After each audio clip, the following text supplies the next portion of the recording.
సృష్టిలో ఏ ప్రాణికైనా స్వేచ్ఛ అనేది చాలా అవసరం కదా.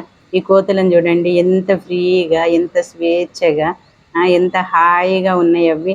ఎదుటోళ్ళకు డబ్బులుండే, కార్లుండే, బంగళాలుండే, ఆస్తులుండే, నగలుండే, ఖరీదైన చీరలుండే, ఇవన్నీ మాకు లేవు కదా అనే బాధే లేదు వాటికి. ఒకదాని మీద దాని మీద ఒకదానికి కోపం, పగ, ద్వేషం, ప్రతీకారం లాంటి నెగిటివ్ ఫీలింగ్స్ ఏవీ లేవు వాటికి. ఈ రోజుకి ఏదో దొరికితే గడ్డో గాదమో ఏదో దొరికితే తిన్నామా కడుపు నిండిందా అంతే తప్ప వేరే ఏ రకమైన ఫీలింగ్స్ లేవు అవి. ఎంత ఫ్రీ మైండ్ తోటి ఉన్నాయి అవి.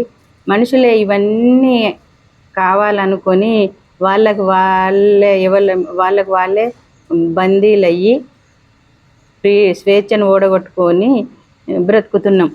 మరి మనం కూడా వీటిలాగే స్వేచ్ఛగా ఉందామా? ఏమంటారు?